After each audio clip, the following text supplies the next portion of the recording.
Oke. Karena biar nggak kemalam. Oke, mungkin pasti terputus ya koneksinya. Jadi aku ambil alih langsung aja. Aku buka dulu. Assalamualaikum warahmatullahi wabarakatuh. Waktu dan tempat aku persilahkan, Kak. Oke. Waalaikumsalam warahmatullahi wabarakatuh. Oke, jadi untuk sesi kedua ini berkaitan tentang akuntansi keuangan menengah ya. Akuntansi keuangan menengah ini diambil oleh mahasiswa S1 akuntansi pada umumnya. Tapi kalau misalnya teman-teman dari luar prodi S1 akuntansi boleh banget kalau misalnya mau belajar bareng gitu. Mungkin aku mau share screen bentar aja terkait AKM 1 nanti. Nah, ini sengaja kosong. Kenapa sengaja kosong? Karena di AKM 1 ini lebih banyak soal-soal penjurnalan gitu. Karena kan dari akuntansi sendiri, mulai dari pengantar akuntansi sampai dengan AKM 2 itu masih kebanyakan jurnal daripada teori. Nanti kalau misalnya udah lebih advance atau ke AKL itu nanti udah lebih banyak teorinya daripada praktik gitu. Nah, untuk AKM 1 sendiri, sebenarnya untuk UAS itu proporsi nilainya nggak terlalu besar ya. Karena kenapa? Karena di kurikulum kalian di AKM 1 itu sekarang udah diterapin yang namanya PBL. Nah, PBL itu poinnya sendiri sampai dengan 40% sampai dengan 50%. Kalau nggak salah sih, kalau di zamanku dulu itu AKM 2. Kalau aku dulu AKM 2 itu bobotnya 50%. Artinya setengah dari seluruh penilaian. Nah, sisanya itu misalnya kayak UAS, UTS, kuis itu bobotnya mungkin cuma kurang dari 15%. Itu artinya nggak terlalu besar lah. Tapi walaupun bobotnya nggak terlalu besar, itu nggak boleh teman-teman semua remehin. Karena sekecil apapun nilai itu tetap membantu teman-teman untuk meraih hasil akhir yang lebih tinggi. Walaupun nanti lebih ketolongnya di PBL sih. Nah, kalau untuk AKM 1 sendiri, itu setelah UTS dan kuis 2, itu materinya kebanyakan tentang kalau nggak salah penyusutan, depresi, penurunan nilai, kemudian yang terakhir itu bab terakhir terkait dengan aset tak berwujud. Mungkin aku ulas sedikit terkait penyusutan ya. Penyusutan itu penurunan manfaat dari sebuah aset, penyusutan. Penurunan manfaat itu maksudnya gimana? Jadi kan kita punya aset nih. Aset itu kan ada nilainya. Misalnya Kopma Unila punya aset sebesar 200.000. Nah, aset itu nggak selamanya kita miliki dalam keadaan baik-baik aja gitu. Artinya kan aset itu bakal usang. Artinya suatu saat aset itu bakal usang dan tidak kita pakai lagi. Itu yang namanya kita sebut nilai residu. Nilai residu itu tergantung nilainya berapa. Biasanya standar umumnya kalau untuk nilai residu itu 10%. 10% dari total asetnya. 10% dari total asetnya berapa. Itu nilai residu. Nah, nilai residu ini nanti di akhir setelah masa penyusutan berakhir itu nggak akan disusutkan lagi. Artinya nilai 20.000 ini akan menjadi nilai aset bersih sampai dengan aset tersebut dijual ataupun dihanguskan gitu. Nah, untuk penyusutan sendiri itu gunanya untuk mengurangi nilai dari nilai aset ini. Misalnya 200.000 nilai asetnya. Nah, itu disusutkan 4 tahun. Berarti dalam 4 tahun itu ada sekitar 50.000 kalau misalnya nggak ada nilai residu. Tapi karena dia ada nilai residu, berarti kita kurangin dulu. Nah, dibagi dengan 4 atau 4 tahun. Nah, ini yang disebut namanya umur ekonomis. Umur ekonomis itu berapa tahun aset tersebut dapat digunakan gitu sampai dengan masa berakhirnya penyusutan gitu. Nah, untuk nilai penyusutan nilai umur ekonomis itu sendiri itu banyak ketentuan, nggak cuma dari akuntansi aja, tapi ada juga dari persepsi pajak. Nah, persepsi pajak sendiri itu ada 4 golongan.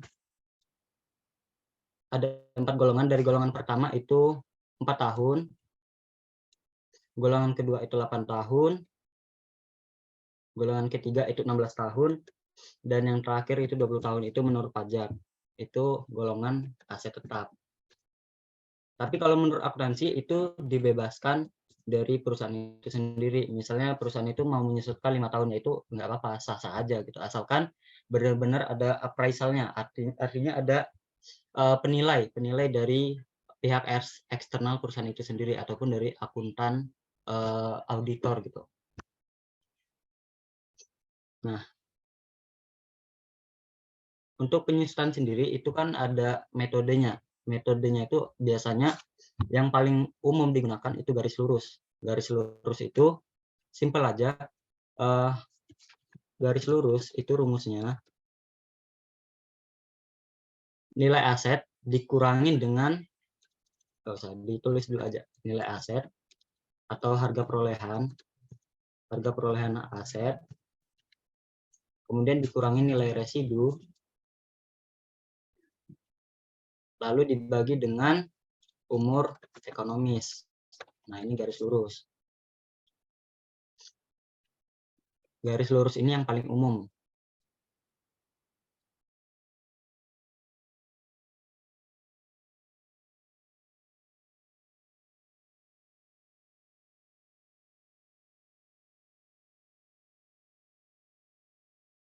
Ini paling umum digunakan oleh setiap perusahaan karena dia paling mudah gitu. Ini rumusnya. Terus yang kedua ada juga angka tahun. Angka tahun itu biasanya dia ngitung berapa jumlah tahun aset itu dapat digunakan. Misalnya Kopa Unila nih, ada aset itu nilainya 200.000, terus disusutkan selama 4 tahun. Nah, itu dia dihitung dulu nih, 4 tahun ini dihitung semuanya berapa totalnya.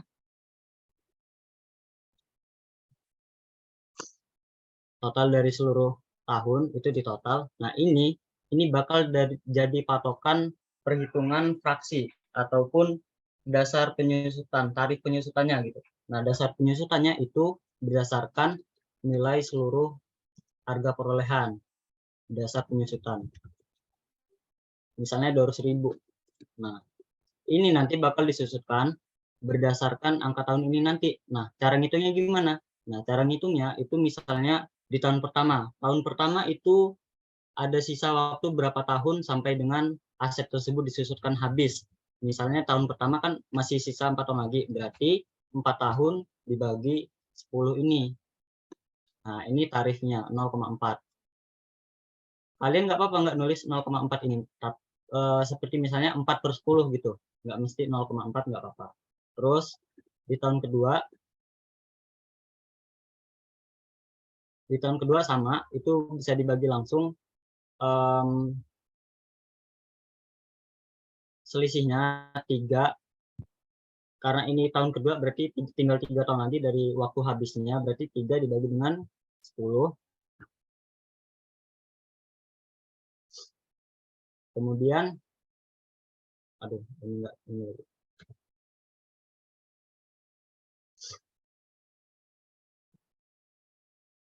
Nah, ini tarif-tarifnya untuk angka tahun. Untuk beban penyusutannya sendiri, itu nanti dikali aja dari dasar penyusutan ini dikalikan dengan fraksi atau tarif dari angka tahun itu sendiri. Nah, ini penyusutan untuk tahun pertama. Nah, sampai dengan akhir tahun keempat, itu disusutkan sebesar 20.000 gitu. Jadi ini untuk angka tahun. Terus yang kedua itu ada, yang ketiga itu ada yang namanya saldo menurun. Nah, saldo menurun itu sebenarnya sama aja kayak garis lurus tarifnya, tetapi itu dikalikan 2. Misalnya garis lurus 4 tahun, itu kan sekitar 25%. 25% itu dari mana? 25% itu dari 100 dibagi 4. 100 dibagi 4. Itu kan 25. Itu untuk tarif garis lurus 25. Tapi kalau untuk saldo menurun itu tarifnya itu dikalikan 2, jadi 50%. Yang membedakan dengan garis lurus itu nanti setiap dasar penyusutan atau nilai harga perolehan disusutkannya itu berbeda. Untuk garis lurus itu dia tetap, misalnya harga asetnya 200.000, berarti dia sampai dengan tahun keempat itu tetap 200.000. Tetapi kalau untuk saldo menurun, itu menurun. Tahun pertama misalnya 200.000, setelah disusutkan taruhlah dapatnya 80.000 nih penyusutannya. Nah, nanti untuk tahun kedua itu selisihnya dari harga perolehan dikurangin dengan beban penyusutannya, atau kita sebut juga nilai book value. Nah, itu yang jadi dasar penyusutan saldo menurun. Itu dikalikan dengan tarif saldo menurun itu sendiri. Nah, itu untuk penyusutan. Kemudian yang untuk AKM 1 ini yang paling sering diujikan itu biasanya penurunan nilai. Penurunan nilai dari sebuah aset. Penurunan nilai itu kan ibaratnya kayak mengurangi nilai aset, tetapi dia itu tidak mengurangi umur ekonomisnya. Dia itu mengurangi tetapi bukan disusutkan. Maksudnya gini, aset itu kan kita beli di harga normal. Nah, harga normal itu harga perolehan awal.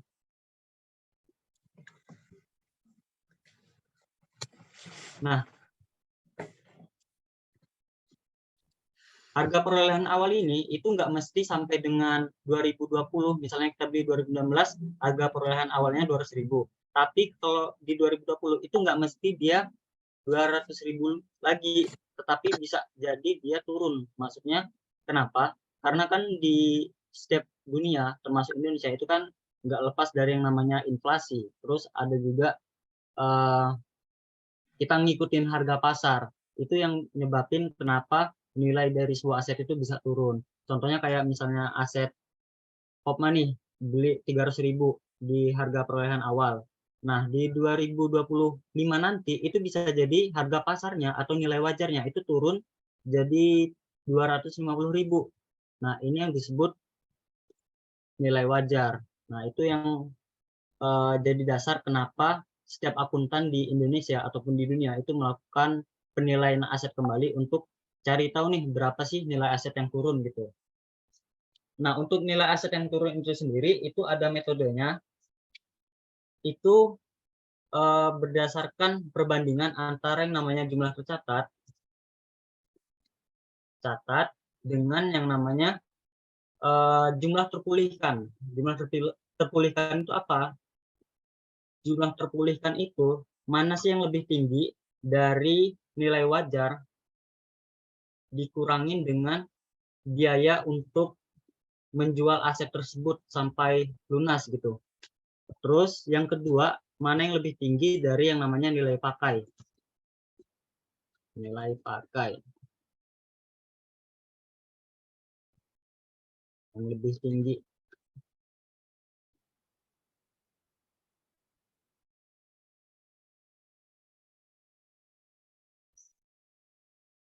Ini untuk jumlah terpulihkan. Nah, untuk kita tahu gimana aset itu dapat diturunkan nilainya ataupun tidak diturunkan nilainya, itu dari mana? Itu dilihat dari mana yang lebih besar antara jumlah tercatat sama jumlah terpulihkan ini. Nah, misalkan jumlah tercatat itu lebih gede atau lebih besar daripada jumlah terpulihkan, maka nggak ada namanya, oh maaf, kalau lebih besar berarti dia ada yang namanya penurunan nilai. Penurunan nilai. Kenapa? Karena aset itu pasti diakui atau secara pengakuan itu diakui secara wajar. Secara wajar kan kita lihat di sini nilai wajarnya ada mana sih yang lebih tinggi antara nilai wajar dengan nilai pakainya. Itu kenapa kita harus menurunkan nilai sampai dengan kita harus menyamakan dengan jumlah terpulihkannya. Tapi kalau misalkan jumlah tercatat itu lebih kecil daripada jumlah terpulihkan,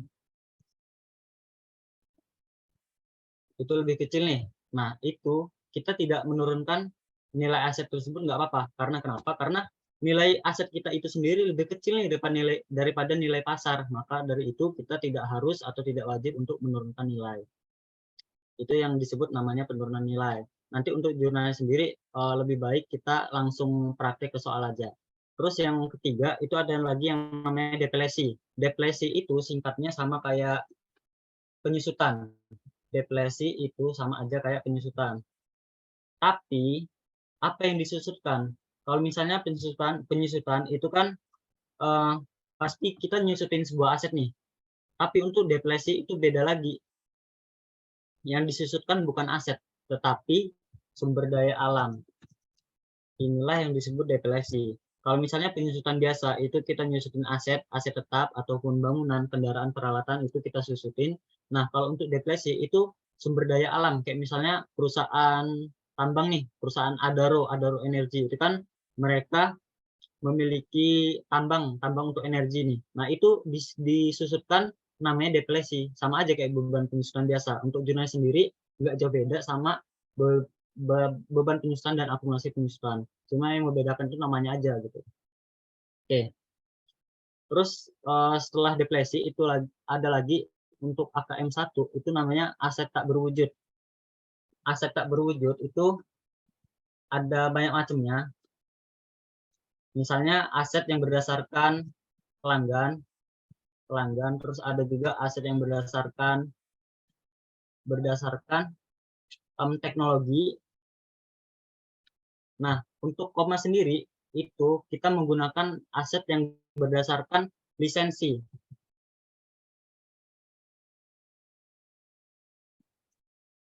Kita punya di Kopma Unila itu contohnya aset tak berwujud itu kayak misalnya kita beli lisensi atas POS atau point of sale. Terus kita juga bisa beli lisensi atas software akuntansi, itu kita masukkan sebagai aset tak berwujud. Nah, aset tak berwujud ini sendiri nanti sama seperti aset tetap, itu diturunkan nilainya, tetapi tidak disusutkan. Maksudnya gimana? Kan aset tetap itu ada bentuk fisiknya, itu bisa disusutkan karena aset tetap itu suatu saat bakal usang. Tetapi kalau aset tidak berwujud, aset tak berwujud itu karena tidak memiliki wujud atau bentuk fisik, maka dia tidak mungkin mengalami yang namanya usang. Kayak misalnya paten itu usangnya kayak mana? Nggak mungkin kan. Jadi aset tak berwujud ini diturunkan, dinamain namanya amortisasi. Diturunkan nilainya dengan amortisasi. Untuk jurnalnya sendiri gimana? Nah, jurnalnya sendiri sama kayak beban penyusutan biasa. Tetapi yang membedakan kalau misalnya penyusutan aset tetap, itu nanti ada outputnya namanya akumulasi penyusutan.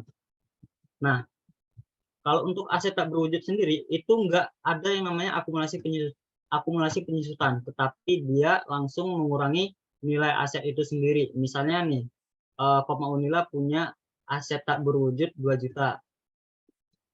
Nah, dari 2 juta ini, tiap tahun itu diamortisasi. Amortisasi misalnya 20.000 nih. 20.000. Nah, jurnalnya itu sendiri nanti beban amortisasi 20.000. Nah, untuk kreditnya itu nggak ada yang namanya akumulasi, tapi langsung mengurangi aset tak berwujud itu sendiri. Jadi kreditnya langsung aset tak berwujud 20.000. Gitu. Dia nggak ada akumulasi, tetapi langsung mengurangi nilai aset itu sendiri. Nah, untuk AKM 1 mungkin itu sih materi dasarnya ya, materi dasar ataupun gambaran dasar untuk UAS yang bakal dikeluarin sama dosen lah pada umumnya. Karena biasanya dari tahun ke tahun itu untuk AKM 1 ataupun pengatur akuntansi AKM 2 itu soalnya itu nggak jauh-jauh beda, apalagi dosennya sama gitu. Contohnya aja kayak ini nih, aku punya soal dari tahun kemarin. Ini walaupun soalnya tahun kemarin, tapi soal ini pernah aku kerjain di tahun 2021. Sama persis ini bukan angkanya, tetapi narasinya sama. Cuma yang membedakan adalah angka-angkanya doang gitu. Sama aja. Mungkin nanti kalian kalau misalnya ketemu soal seperti ini tinggal diganti angkanya aja gitu.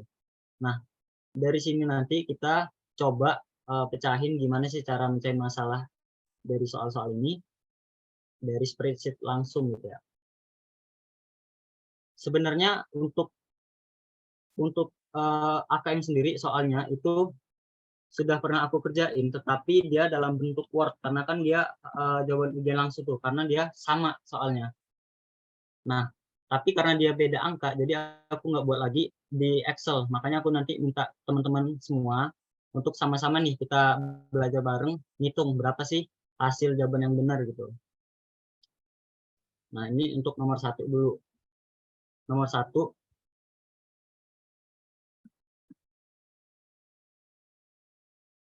di AKM.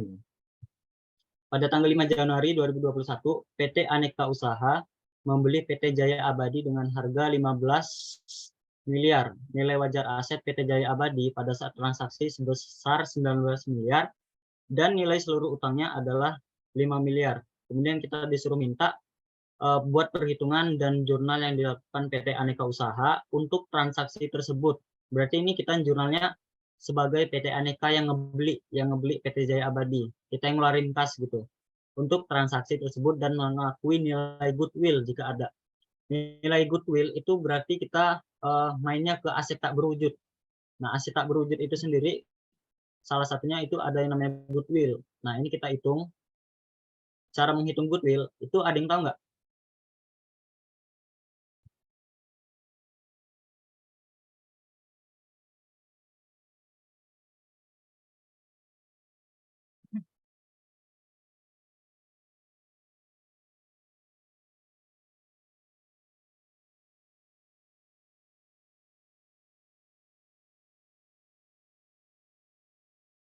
Ada yang tahu teman-teman untuk nyari goodwill?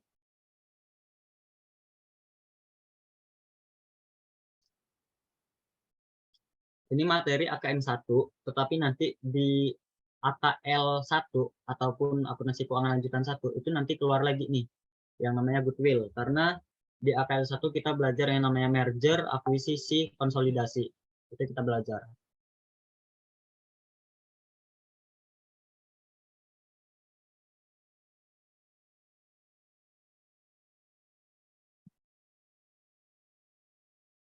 Ada yang tahu? Boleh tulis di chat. Selisih antara nilai perolehan atau nilai beli sama nilai wajar, bukan, Pak? Selisih antara nilai beli sama dengan nilai dikurangin nilai wajar gitu ya. Iya. Jadi gimana nih contoh perhitungannya? Misalnya harga beli nih. Ya, langsung tulis ya. Harga beli PT apa yang dibeli? PT Jaya Abadi. Oke. Kita tulis PT Jaya Abadi. Belinya berapa tadi? Belinya 15 miliar. 15 miliar.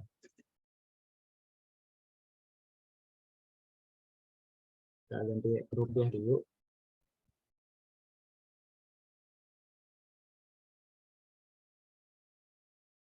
Oke, harga beli PT Jaya Abadi. Itu kan harga beli. Tadi dikurangin dengan Nilai wajar. nilai wajar yang mana? Yang 19 juta atau yang 19 miliar atau 5 miliar nih? 19 miliar. Yang 19 miliar. Oh, itunya itu 19.000 itu dikurang 19 M itu dikurang 5 M dulu nggak sih? Kan utang. Oke, benar banget.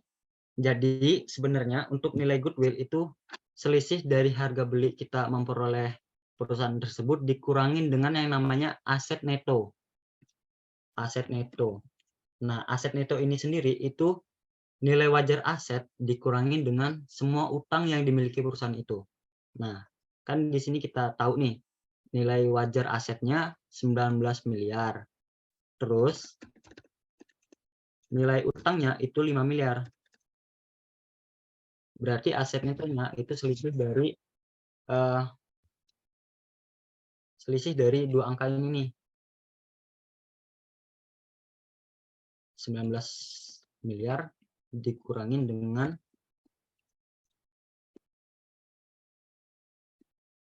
jadilah 14 miliar aset netonya. Nah, goodwill ini benar kata Sartika tadi. Itu selisih dari harga beli dikurangin dengan ini, harga aset neto ataupun nilai aset netonya. Itu berarti kita dapat goodwill. Goodwill-nya 1 miliar. Kita kurangin aja. Oke, dapatlah 1 miliar untuk goodwill-nya sendiri. Nah, udah dapat perhitungan kan?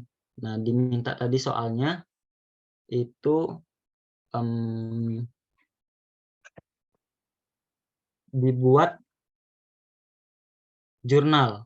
Ada yang tahu nggak jurnalnya kayak mana? Jurnal saat pengakuan atau akuisisi. Ini kan PT Aneka Abadi ini kan Aneka Usaha mengakuisisi PT Jaya Abadi. Nah, itu pasti ada jurnalnya dong untuk PT Aneka tadi. Ada yang tahu nggak jurnalnya? Kalau ada yang tahu boleh langsung tulis ataupun langsung on mic aja. Kalau salah nggak apa-apa kok, nggak ada yang marah juga.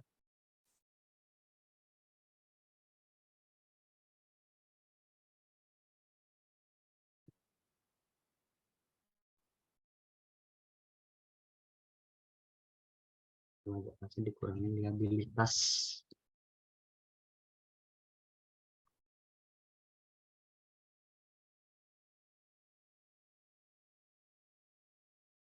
Oke.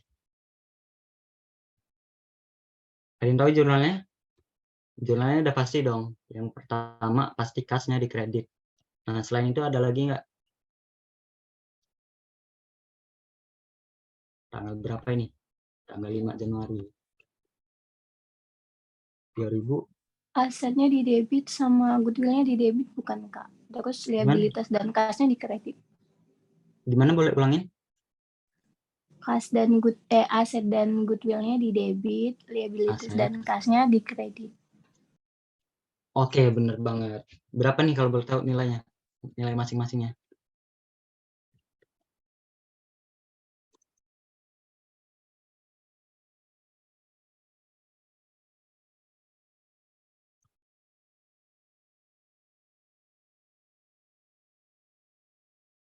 Asetnya 14 ya, Kak. Asetnya tadi ini nih, asetnya 19. Oh ya, asetnya 19, goodwill-nya 1 juta. Oke, 1 miliar. 1 miliar. Ya. Oke.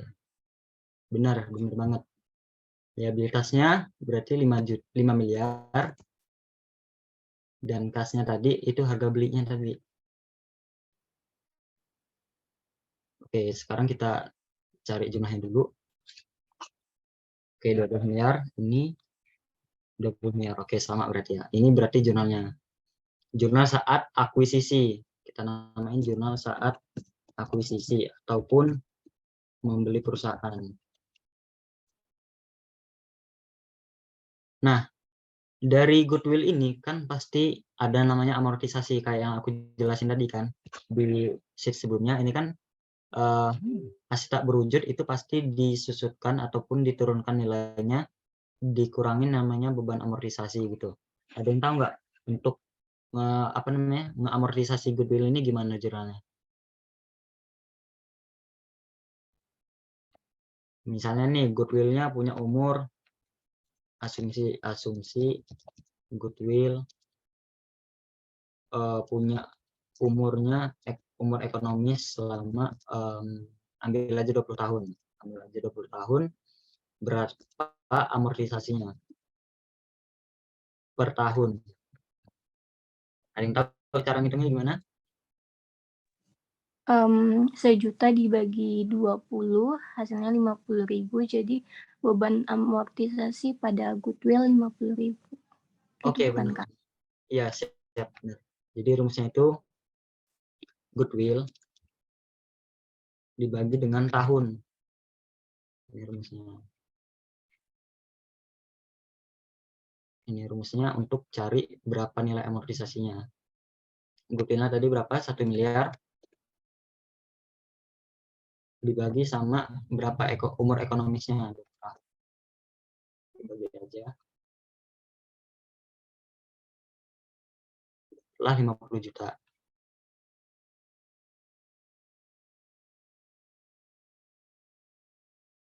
Oke, bener banget.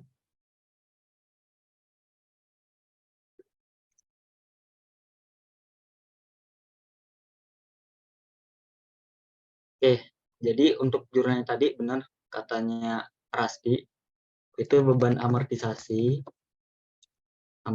goodwill, terus dikurangin kreditnya goodwill itu sendiri. Artinya langsung mengurangi nilai asetnya itu sendiri. 50 juta. 50 juta, kreditnya sama 50 juta. Oke. Ini untuk soal nomor 1. Sebenarnya untuk soal nomor 1 itu selesai sampai di sini aja. Tapi biar lebih aman, biasanya ditambah ini untuk amortisasi goodwill itu berapa sih per tahunnya gitu. Kalau misalnya nggak ada di soal itu nggak ada keterangan berapa tahunnya, kalian boleh buat asumsi sendiri. Misalnya asumsi kalian, menurut kalian itu 10 tahun, ya boleh-boleh aja gitu. Nggak mesti patokannya 20 tahun. Misalnya kalian lebih mudah ngitung di 10 tahun, nggak apa-apa, monggo silahkan gitu. Yang penting jurnalnya ini nanti benar beban amortisasi goodwill pada goodwill gitu. Itu untuk nomor 1. Nah, untuk nomor 2, oh ya, untuk nomor 1 sendiri ada pertanyaan nggak? Sebelum lanjut ke nomor 2.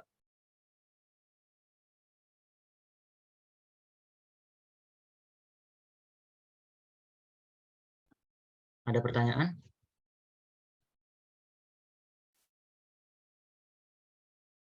Kalau nggak ada pertanyaan, kita lanjut.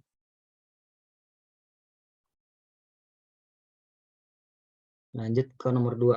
Pada akhir tahun 2020, PT Golden Raya telah mengakuisisi hak untuk menggunakan 1.000 hektar tanah di Provinsi Bangka Belitung untuk menambang emas. Biaya leasing sebesar 50 miliar, eksplorasi sebesar 75 miliar, dan biaya pengembangan hak berwujud sebesar 100 miliar. Ini nolnya kelebihan 1 ini. PT Golden Raya mengestimasi bahwa tambang tersebut dapat menghasilkan sekitar 1 juta ons emas.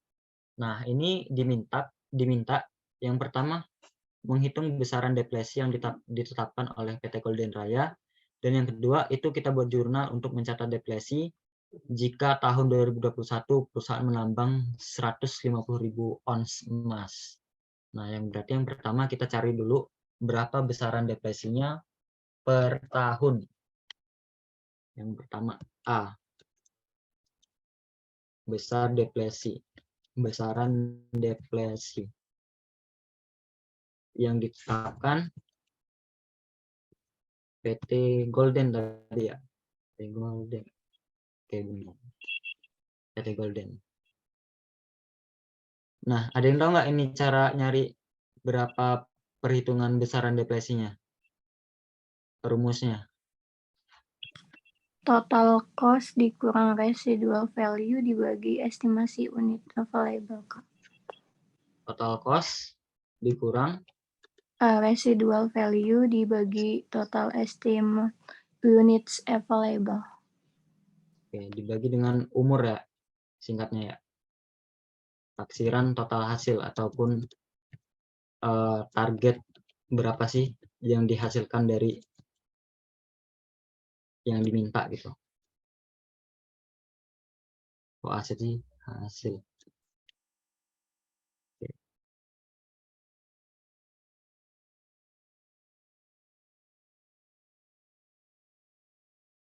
Ini rumusnya.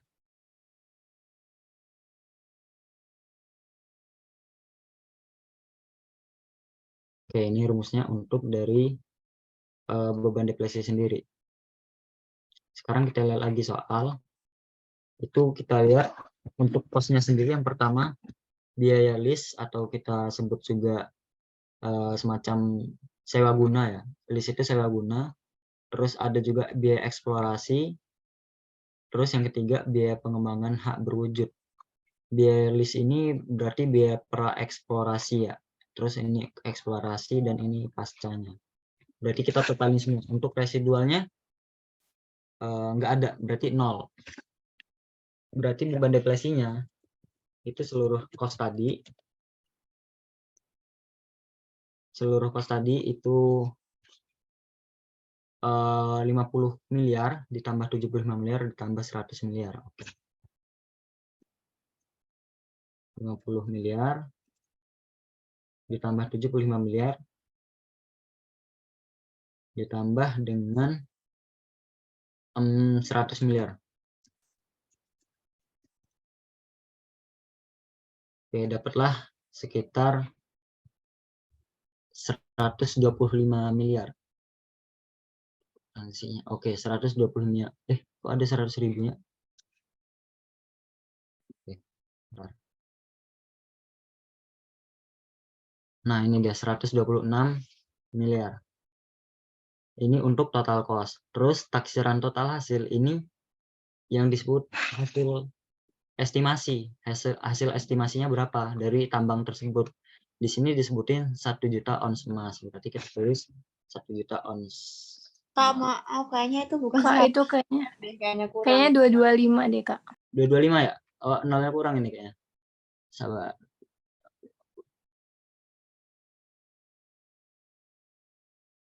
Oke, bentar. Sorry. 50 miliar. Oke, terus ditambah 75.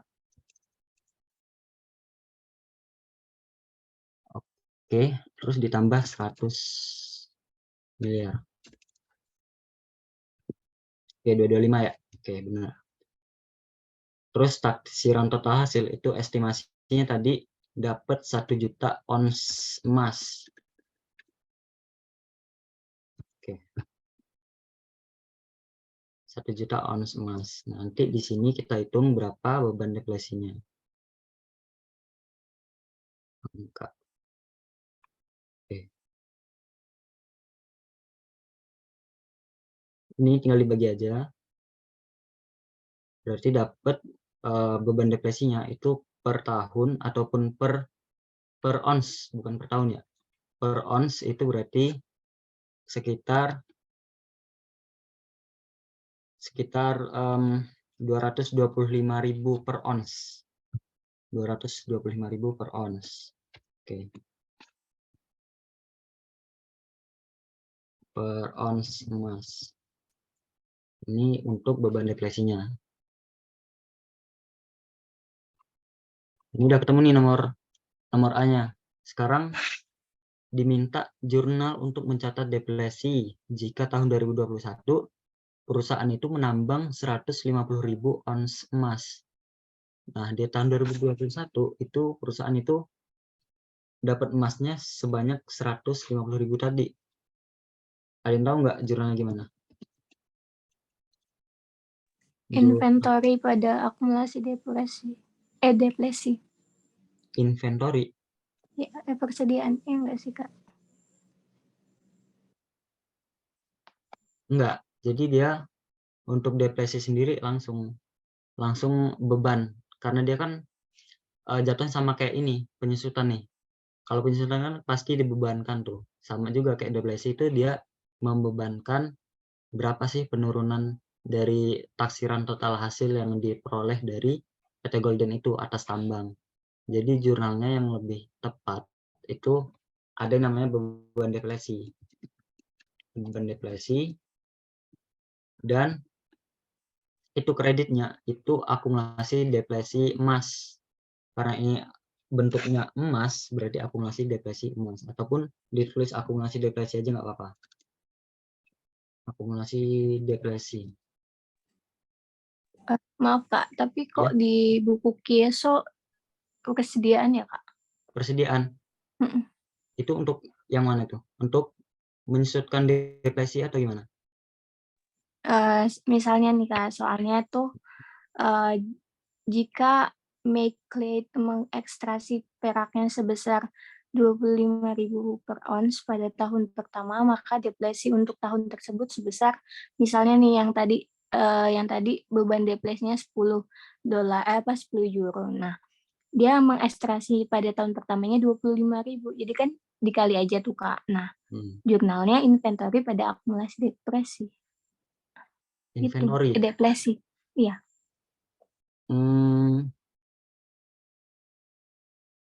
Ada di soal atau ada di mana itu? Soalnya selama aku dulu di salah diajarin satu contoh soal di Kieso, terus kemarin Bu Ayu juga jelasin kayak gitu, Kak. Karena itu kan masuknya ke persediaan, kata beliau sih begitu. Hmm. Tapi lebihnya kurang tahu. Oh iya ya, sebenarnya untuk persediaan itu nanti ada sendiri yang dihasilkan, tapi bukan dari pembebanan deflasi, karena pembebanan deflasi itu kan nilai nominal tuh, bukan nilai real. Nah, nilai real nanti itu ada jurnal sendiri atas hasil dari kita nambang ini nih, nambang 150.000 ton emas itu ada sendiri. Misalnya kita dapat emasnya 150.000 ons emas tadi ya, berapa? Taruhlah sekitar kali 150.000, sekitar 33 miliar. Nah, ini nanti ada jurnalnya sendiri sebenarnya kalau untuk masuk ke inventory. Inventory itu kan persediaan untuk nanti dia bakal dijual lagi tuh. Ini nanti untuk kreditnya itu sendiri itu berdasarkan cost itu nanti kan dia bayar di awal nih untuk cost itu sendiri, cost dalam memperoleh aset ini nih atau persediaan ini. Nah, itu nanti dikreditkan di sini. Itu sama aja kayak jurnal silang lah atau jurnal penutup untuk cost tersebut. Itu untuk jurnalnya. Tapi kalau untuk pembebanan, beban deflasi itu karena dia jatuhnya sebagai beban, itu nggak masuk di akun real. Akun real itu kan ada di neraca tuh, termasuk inventory tadi. Inventory tadi itu masuknya ke akun real neraca, itu bersinggungan dengan akun nominal. Akun nominal itu yang ada di laba rugi, kayak misalnya pendapatan, terus beban gitu. Itu masuknya ke akun nominal. Jadi kalau sepengetahuanku itu untuk membebankan itu berarti tetap beban namanya, beban deflasi. Karena itu tadi masuknya ke akun nominal gitu, bukan ke akun real. Oke, ada lagi pertanyaan? Itu kok lebih tepatnya ada di halaman berapa tuh? Coba nanti aku cari di PDF-nya kalau ketemu ya. Aku lihatnya dari PPT, Kak. Nanti PPT. aku send. Deflasi. Soalnya beban deflasi itu sama aja kayak penyusutan gitu. Dia membebankan nilai dari aset tersebut gitu. Oke, bentar ya.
Oke, berarti benar. Oh, dia diakui sebagai 2 akun sebenarnya. Jadi yang pertama, perusahaan itu bisa mengakui sebagai akun nominal dan sebagai akun real gitu. Sebagai akun nominal itu berarti dia langsung membebankan deflasi tersebut ataupun sama kayak jurnal ini. Tapi kalau untuk akun real tadi itu yang disebut tadi persediaan dan mengurangi nilai asetnya tadi, akumulasi deflasi ataupun nilai dari seluruh perolehan ini tadi gitu. Bisa juga jurnalnya persediaan berarti ya, persediaan dan akumulasi deflasi. Sebenarnya ini jarang sih dipakai perusahaan karena kan penerapan di Indonesia itu lebih ke PSAK gitu ya dibandingkan dengan GAAP gitu, ataupun misalnya kita mengadopsi IFRS itu lebih disesuaikan lagi gitu. Kita memang berpatokan kepada IFRS, tetapi kita panutannya lebih ke PSAK karena PSAK itu udah adopsian dari IFRS itu sendiri gitu. Boleh dua-duanya, tetapi kalau aku sendiri sih nyaraninya yang jurnal pertama. Karena untuk beban depresi itu kan dia diminta pembebanannya gitu dibandingkan dengan hasil ekstraksinya gitu. Bukan untuk pembebanannya gitu. Jadi aku menyaranin nanti kalau misalnya jawab, kalian boleh jawab dua ataupun jawab salah satu. Tapi kalau aku lebih prefer ke bebannya, pembebanan gitu, beban depresi pada akumulasi depresi. Sebesar berapa tadi? Sebesar 33.750.000 kalau nggak salah tadi ya. Kali 150.000. 150. Ya.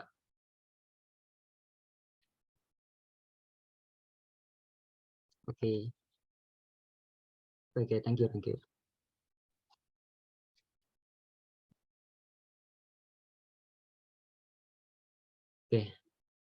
Dapat 33 miliar. Ini sama.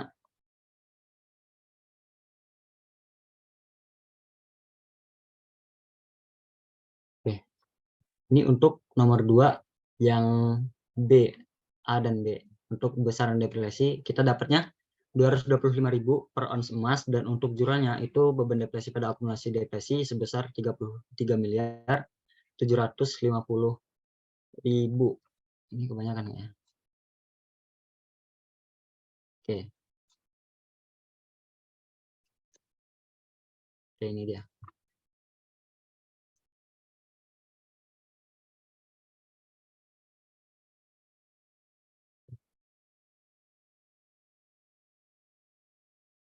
Oke, dapat 33 miliar. Itu untuk nomor 2. Lanjut ke nomor 3. Udah jam 10 lagi. Lanjut nomor 3.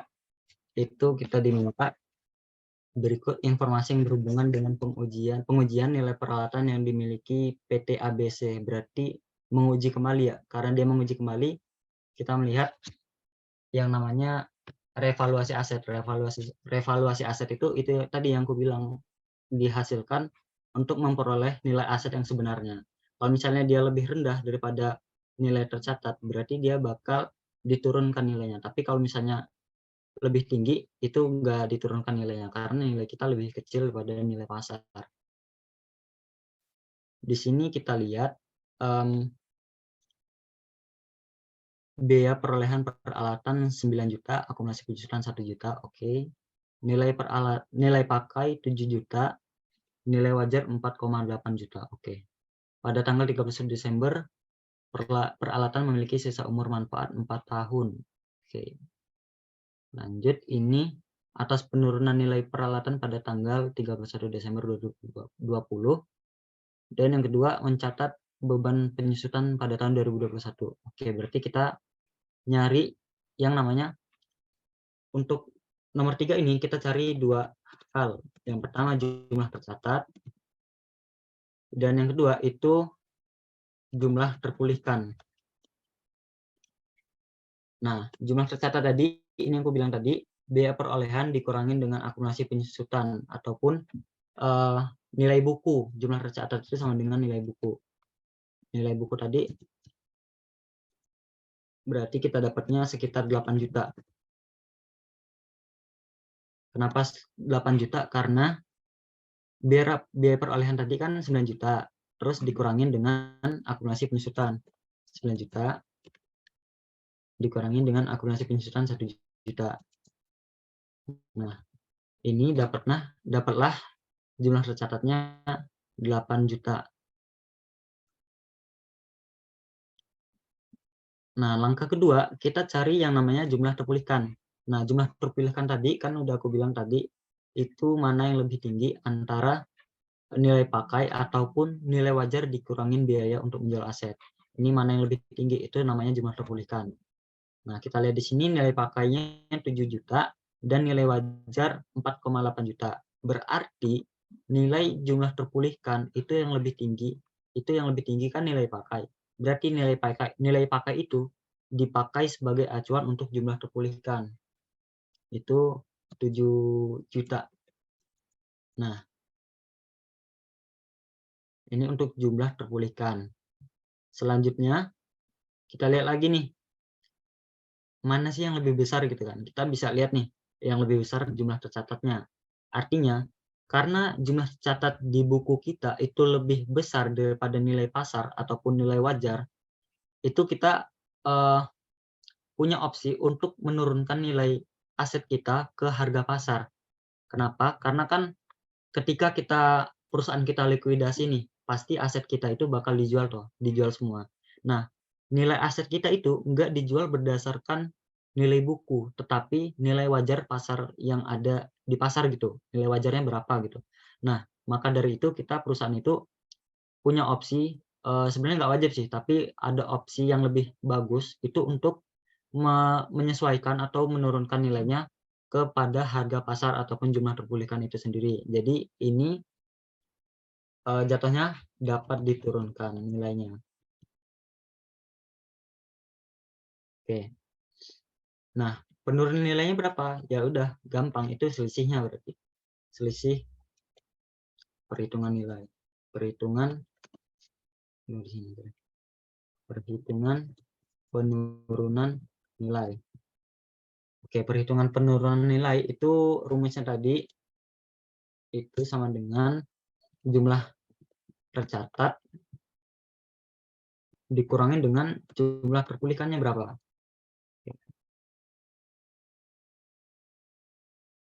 Oke, ini rumusnya. Nah, jumlah tercatat ini kan tadi 8 juta. 8 juta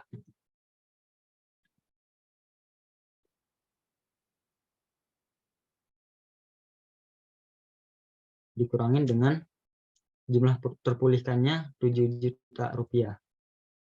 Nah, dapatlah nanti hasilnya itu sekitar 1 juta rupiah. Oke, ini hasil penurunan nilainya.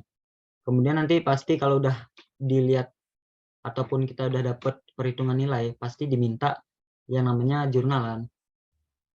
Jurnal penurunan nilai. Ini meskipun nggak diminta jurnalnya, tetapi pada dasarnya itu dosen itu pasti pengen itu ada jurnalnya gitu. Di setiap kesempatan itu pasti pengen kalau bisa ada jurnalnya, gitu. Contohnya aja kayak di nomor 1 tadi ada asumsi goodwill, amortisasi goodwill itu meskipun di soal tidak disebutkan, tetapi kita punya keharusan ataupun kewajiban gitu untuk menulis jurnal berdasarkan hasil yang kita peroleh gitu. Walaupun nanti ujung-ujungnya kita pasti pakai asumsi kita sendiri gitu. Nah, karena ini udah dapat perhitungan nilainya berapa, perhitungan penurunan nilainya berapa, berarti tinggal kita jurnal aja penurunan nilai itu yang jelas debitnya itu nanti kerugian penurunan nilai atau beban kerugian penurunan nilai, terus yang kredit itu udah jelas kita bakal mengurangi nilai aset yang pasti akumulasi penyusutan. Akumulasi penyusutan ini apa tadi? Peralatan, oke, peralatan berarti. Akumulasi penyusutan peralatan. Senilai berapa? 1 juta rupiah.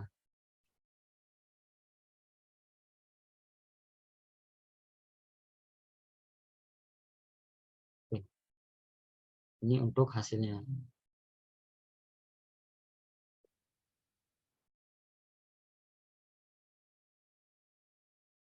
Ini untuk jurnalnya.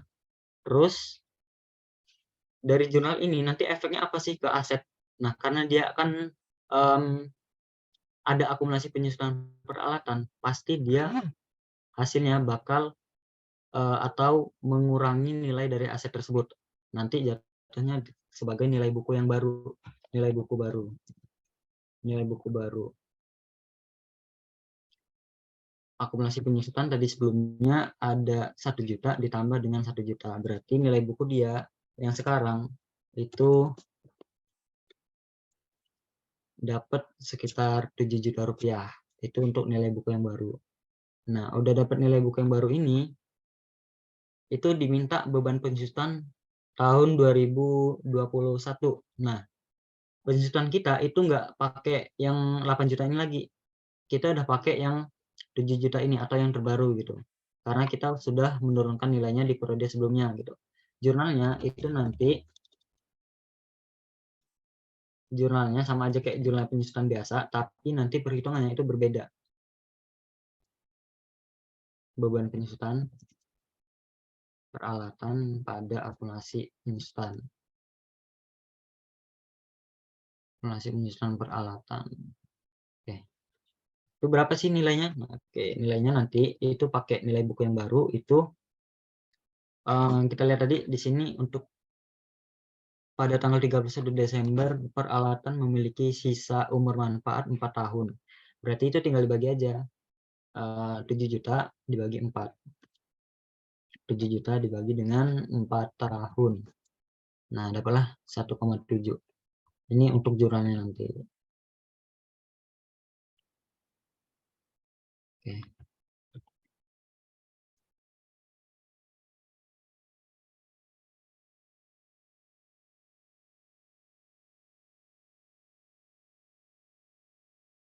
Oke, ini dia jawaban dari nomor 3.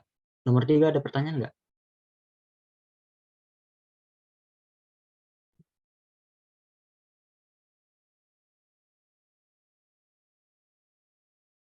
Sebenarnya untuk perusahaan itu sendiri, itu kalau untuk UMKM menengah ke bawah gitu ya, UMKM menengah sampai dengan ke bawah, itu biasanya jarang gitu yang ngelakuin penurunan nilai. Itu rata-rata yang ngelakuin penurunan nilai ataupun appraisal ulang itu biasanya perusahaan-perusahaan besar gitu. Karena kenapa mereka melakukan itu? Karena kan perusahaan besar itu melaporkan laporan keuangan itu secara publik gitu ataupun udah go public gitu. Laporan keuangannya itu bisa diakses siapa aja termasuk investor ataupun masyarakat umum. Nah, nilai-nilai dari yang di laporan keuangan itu pasti harus dipertanggungjawabkan kebenarannya atau nggak bakal salah saji material gitu. Makanya banyak perusahaan besar itu melakukan penurunan nilai tiap periode, misalnya setiap 4 tahun sekali ataupun setiap setahun sekali ataupun 10 tahun sekali. Itu pasti mereka menghitung berapa sih penurunan nilai atas aset yang mereka miliki gitu. Tapi untuk perusahaan kecil biasanya jarang. Oke, untuk nomor 3 ada pertanyaan? 4,8. Oke.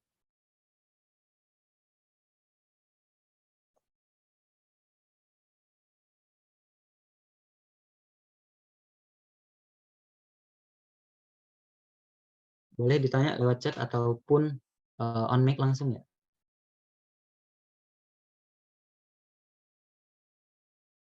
Gimana teman-teman, ada yang mau nanya? Ini nanti bakal dibagiin juga kok. Ini jawaban.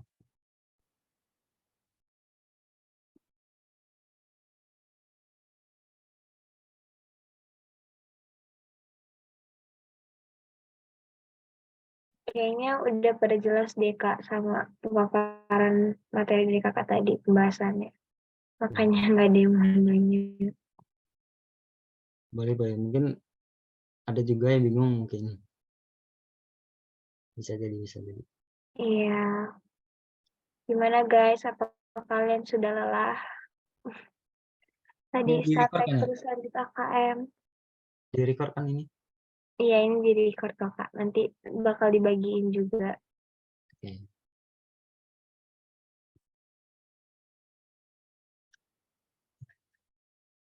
Boleh nggak?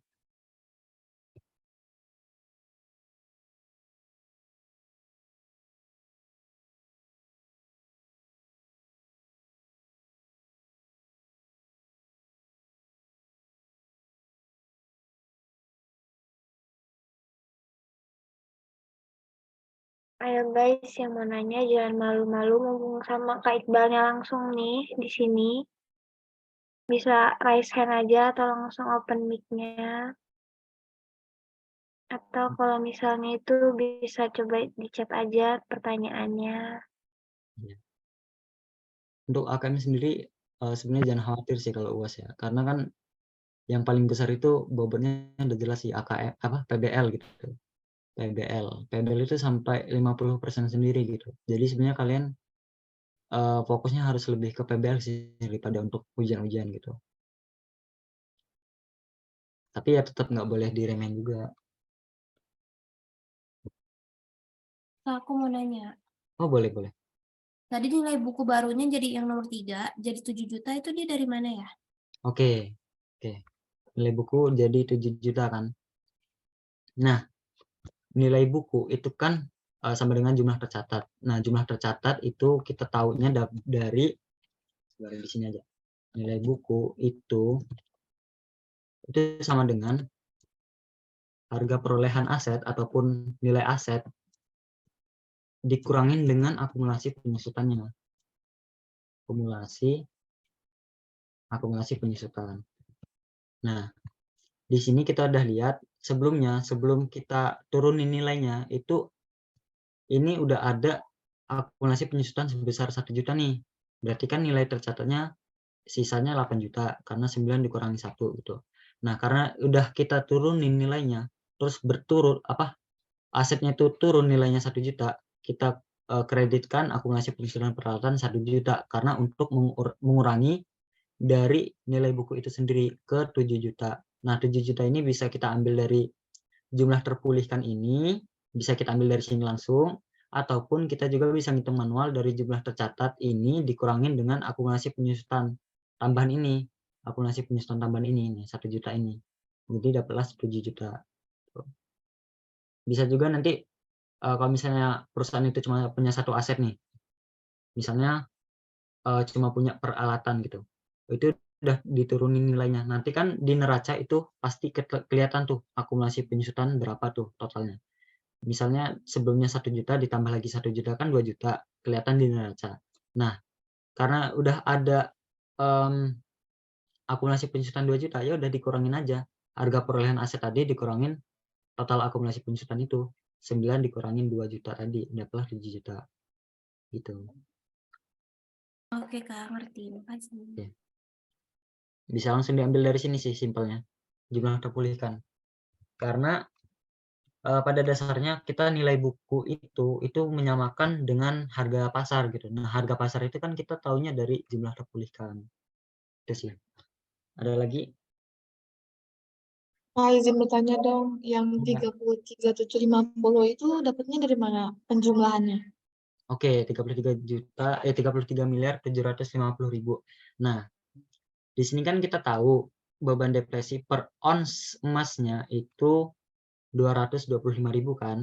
Nah, di soal kita lihat di nomor B itu perusahaan udah berhasil menambang 150.000 ons. Jadi tinggal kita kali aja 225.000 ini D28 ini dikalikan dengan berapa hasilnya tadi 150.000 ons emas. Jadi dapatnya 33.750.000.000. Tuh. Gimana?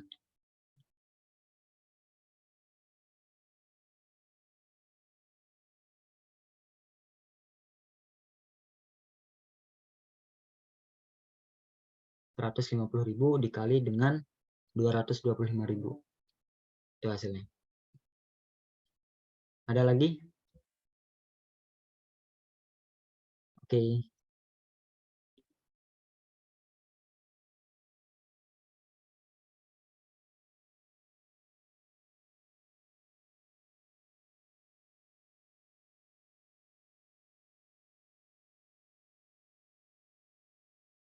Oke, masih ada nggak sih teman-teman yang mau nanya atau udah cukup?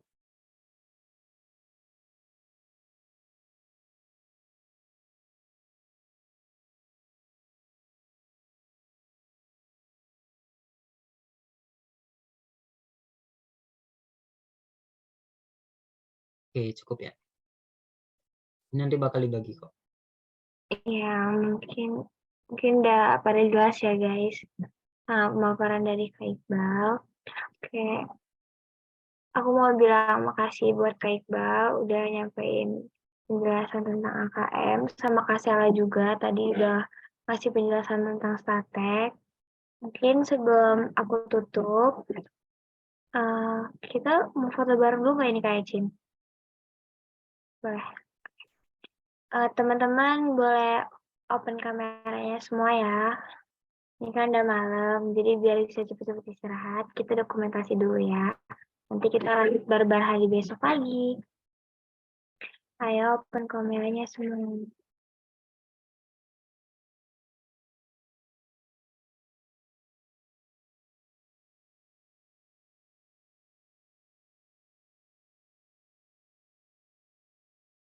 Ayo teman-teman yang lain. Yuk, yuk. Kita buka kameranya. Ini masih banyak banget nih yang belum buka kameranya. Niken, Suci, Galuh, Rizka, Lusmelia, Lia. Boleh dong di-open dulu kameranya, kita dokumentasi kegiatan barbar malam hari ini.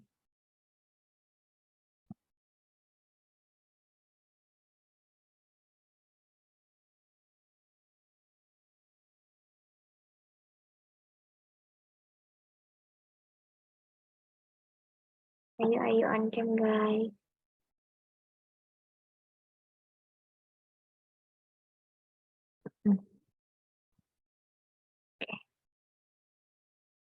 Ini Kak Ecin atau siapa yang mau ambil screenshotnya? Ya, aku ya. Aku hitung ya. Slide pertama. 1, 2, 3. Ganti gaya guys. 1, 2, 3. Oke. Slide yang kedua ya sekarang. 1, 2, 3. Lagi-lagi. Oke. 1, 2, 3. Oke, udah. Oke, makasih ya teman-teman semua atas perhatian dan partisipasinya di acara barbar malam hari ini. Jangan lupa ya besok kita juga ada barbar hari kedua. Kalian bisa join buat ikutin pembahasan-pembahasan materi lainnya. Oke, mungkin sampai di sini aja kegiatan barbar hari ini. Sekali lagi aku mau bilang makasih buat Kak Iqbal sama Kak Sela tadi udah maparin materinya tentang Destatek sampai KKM. Mungkin sampai di sini dulu. Aku mohon maaf kalau misalnya aku selaku moderator ada salah kata ataupun tindakan. Aku akhiri dengan wassalamualaikum warahmatullahi wabarakatuh. Kasih ya semua. Bye. See you di barber besok.